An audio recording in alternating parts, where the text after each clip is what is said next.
What's going on, ladies and gentlemen? We got Scooch back here again for another video. Today we're going to be doing an oil change on the STI, and we did one on the Del Sol last week, so if you want to check out how to work on, mainly Hondas and things like that, and other inline 4-cylinders, that's going to be a great video for you. Working on the Subaru is a little bit different. The process is still pretty much the same, just the location of the oil filter is really what's going to change depending on what cars you're working on.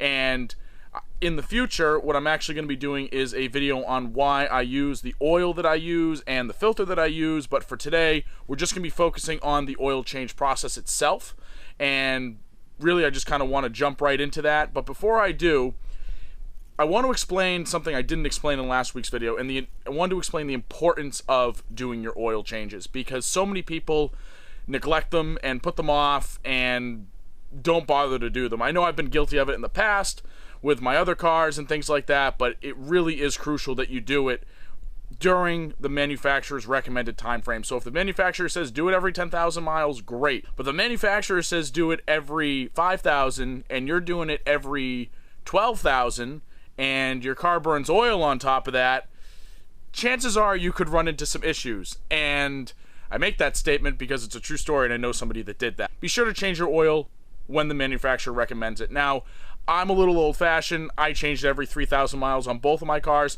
You don't have to do that. Something older like the Honda, it's a 94, yeah, you probably do want to do it every 3,000 miles. The Subaru, that engine is pretty much 30 years old. Yes, it's a 2017, but that engine has been around for so many years. Subaru recommends it right around 5,000 mark, but I drive my cars. I drive them kind of hard sometimes, and it doesn't hurt to do the oil a little bit sooner in circumstances like that, so that's why I recommend those things. But before I jump right up and get the car onto the jack stand and get the oil drained out and everything, I just want to let you guys know I do upload videos every Sunday, Tuesday, and Thursday, so be sure to tune back in for those. But for right now, let's jump up to the driveway and get started on this oil change.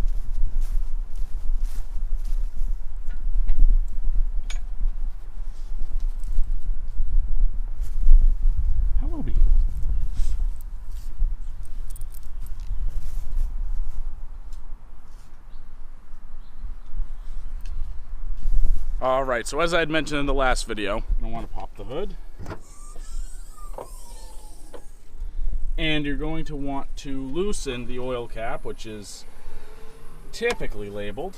And that's just going to help the oil flow out of the drain plug a little bit better. So you can just kind of put that off to the side. And once you're done with that, then you can go ahead and get underneath the car. I finished the filming process, but I'm interrupting the middle of this video for this bet. This girl right here thinks that she can do an oil change on this car. Wait, hold up. Red Civic, without lifting it off the ground in any way, shape, or form. So, if you want her to complete this bet, she will receive $100 if she can do it without lifting the car off the ground. Scooch here. You're not Scooch, I'm Scooch. But if she can do it without lifting the car off the ground, I will give her $100. And I will film her trying to do this oil change without lifting the car off the ground. So if you want to see that video, hit the like button and we will do it. Below. No, we don't have to comment. We're just going to hit the like button. If you can, all right, you want comments? She wants comments. If you can manage to get this car to have an oil change done, you have to do it yourself. I'll walk her through the whole process. I'll walk her through how to do it, but she has to be able to do it without taking the car off the ground. So that's the new bet, and it's $100 coming her way in cash if she can go ahead and do that. Now with these newer Subarus, you're also going to need a flat head and a Phillips head screwdriver, because you're going to have a couple of screws here, one on the other side, and actually I think all these tabs have eventually broken, so I just use the screws now. But you're also going to have one back here that you need to undo, and I believe that is a 12, and your boy's right, it's a 12. So let me go ahead and take those off. And so I actually forgot about these, but there are the flathead. I knew I need them for something. There's a tab up here, and there's one on the other side. Sometimes there's one here or one over here, depending on how many times you've taken this down. Tabs might have broken over the years, things like that. A few of mine have broken, but I've never had an issue with this shield falling down. Quite honestly, you probably don't really need these. It just keeps it from flapping around a little bit.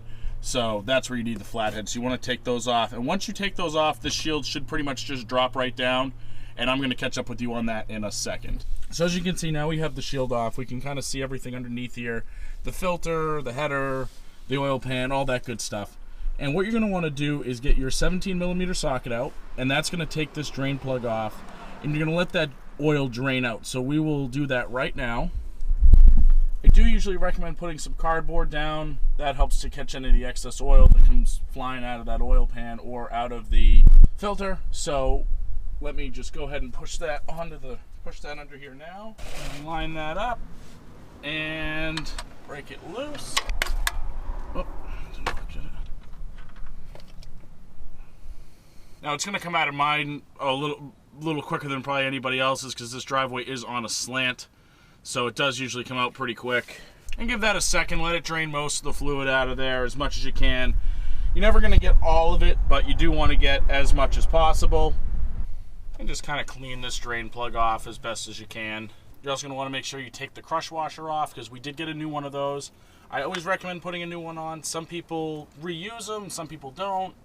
You know, I always like to put a new one on because they do get worn out, and it's good to have that. It'll prevent any leaks or anything like that. And I always get mine directly from Subaru just to make sure they're the right size because I also get my oil filters from Subaru. That I will be going into more detail on why I do that, but basically the gist of it is that if you look at any of the forums or people that have been working on these engines for years, Subaru, the EJ engines do appreciate the Subaru OEM oil filters the best. It's just been that way for a long time, so after the research I've done, that's what I've decided to use, but I will go into more detail on that in another video. But for right now, just gotta take my word on it, and let me go get that crush washer. I usually like to give the oil pan a little bit of a wipe down. This isn't gonna, again, this is on an angle, so it's gonna leak a lot more oil out than usual, but I like to give it as much of a wipe down as I can just to get the residue off, so it's not leaking on the driveway and stuff like that. You can go ahead and put that drain plug back in and get her as finger tight as you can. Another little wipe, just get the remainder off. And then what you're going to want to do is grab your socket wrench.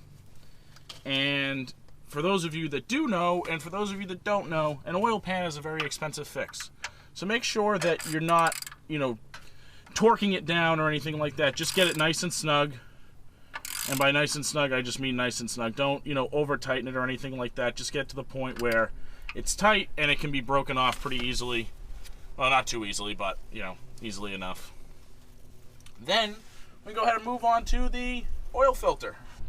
Alright, so now that that's all set, it's time to take the oil filter off. Now, this is a hit or a miss. Do be careful if you've been driving your car all day before you do this. This header is going to be very, very, very hot. So I haven't been driving the car all day, so I can touch it and do whatever I please. But you're going to want to get this oil filter off. Now this is something that either is going to come off very easily. Sometimes it comes off with a little bit of ease. Sometimes it takes a little bit of muscle, and sometimes it takes a tool to actually get it off. And I think today is going to be one of those days I need that tool. So I'm going to go get that. Alright, so if you don't have one of these tools, I highly recommend it. You can get them at you can get them on Amazon, you can get them at most hardware stores, and it's literally just designed for taking oil filters off of cars. So you want to slap that on there, make sure that you got this all lined up because you don't want oil pouring all over the driveway still, and then just kind of get it on there. It's not like the best, but it does provide a little extra traction. There you go, and see, you get a nice little turn on it, break it loose, and then make sure this is lined up properly.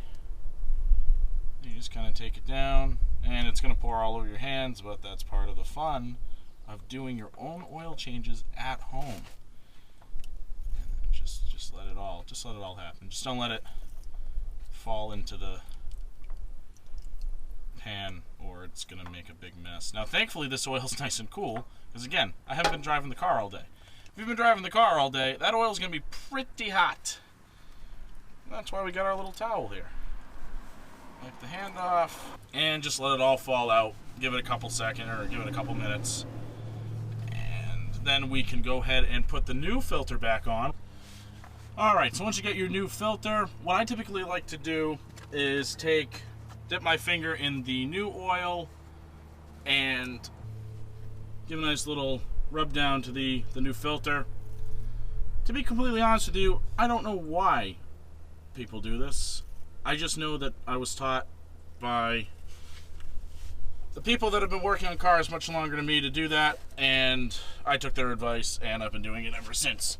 So then you can go ahead and slap this on, give it a nice screw on, and you might get a little residue from the old oil coming down, but you can just wipe that down in a second.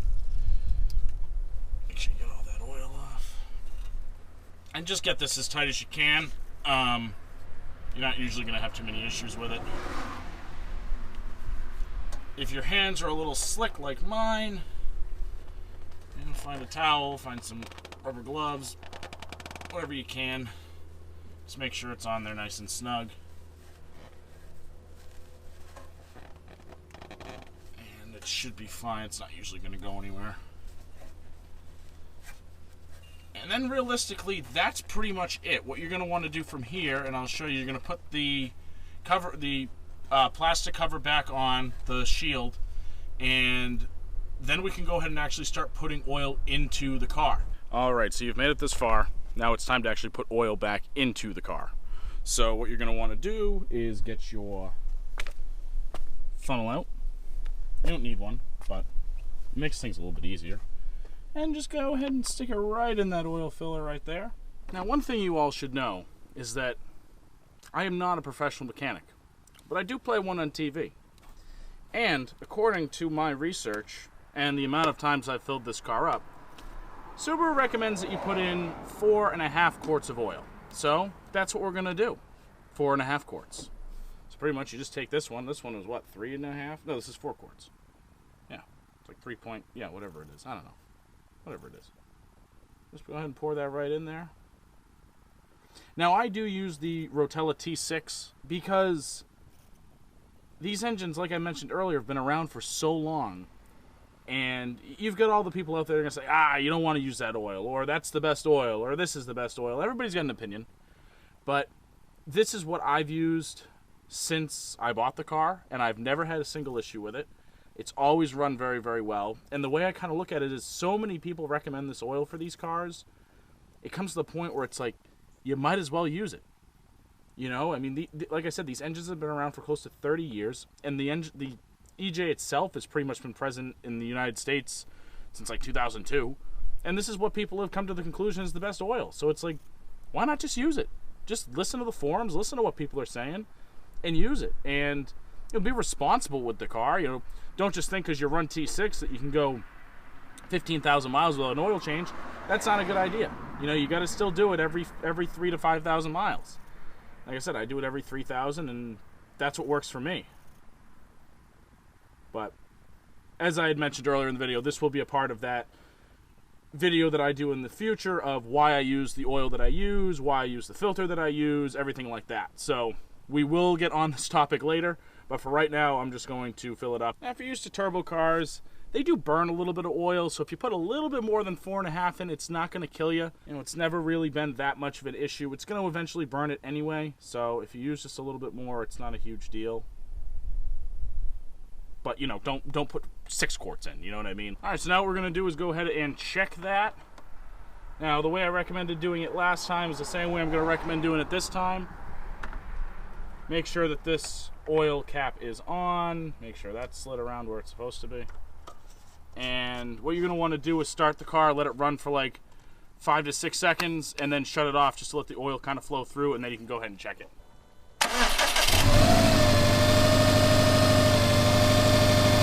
All right, let's go ahead and give her a little look-see. Give her a nice wipe. That's usually what I do just to make sure that you get all the old residue off of there and that you are getting an accurate reading, because the oil does kind of splatter around when the car's running.